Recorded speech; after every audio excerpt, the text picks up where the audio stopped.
Oh, what's up mga ka-brother? Ayan. Nasa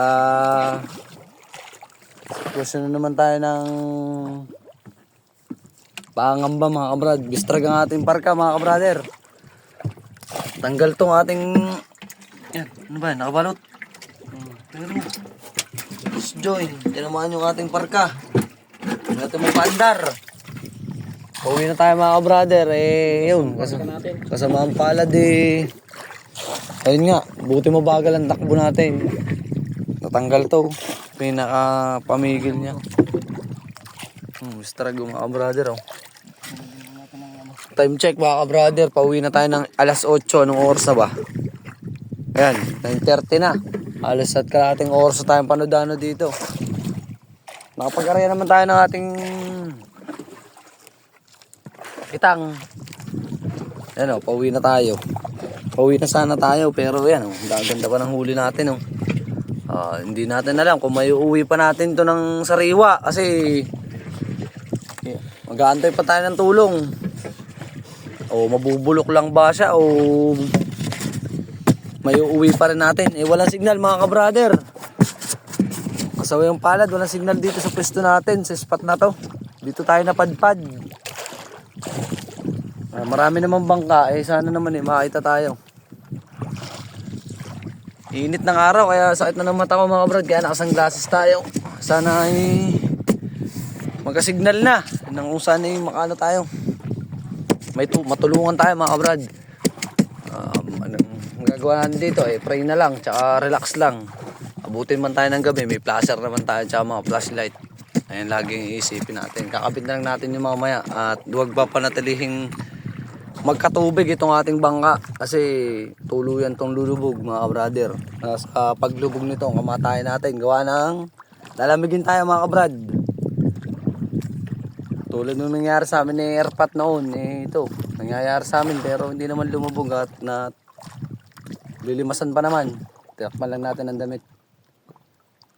Kantay-antay lang tayo ng konting tulong. Sana magka-signal na tong cellphone natin kasi medyo malayo sa tabi. Di abot yung signal ng cellphone. Ay Diyos ko po. Ay Panginoon ang bahala sa atin dito mga brother. Buti na lang kalma. Ayan pa si Basko nasa likod natin. Sana walang buhawin kasama mga brother. Yun, what's up mga brad? Check natin mga brother. Alas 12 na ng tanghali. Kanina alas 9 nagantay tayo ng signal. Ayan. Dininig na nga na Papa G ang ating hiling. Pupanalangin natin na magka-signal tong ating cellphone para makakontak tayo sa tabi kung saan ay matutulungan tayo mga kabrad. Thank you Papa G. Kasi sa nangyaring yun napakaliit na butas lang yung nangyari. Hindi ganun kalaki para mapalubog itong ating bangka. Thank you Papa G. Salamat sa inyo talaga Panginoon. At salamat din sa brother Cholo natin. At yan, nandyan siya para hilahin tayo. At yun nga mga brother, sa magandang pag-uusap natin, ito may susurvive natin itong ating huli. May dala si brother Cholong yelo. At papapakinabangan pa natin.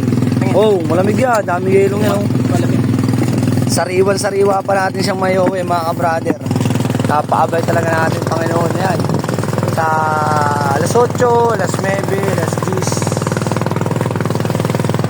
alas 12 yun. Sa 4 na oras na yun nagantay lang tayo. Tawanan Diyos yung si Basko kanina. Ayan. Hindi naman dumating sa atin. Hindi dumating sa punto na inulan tayo ng napakalas at gulog-kidlat ulan.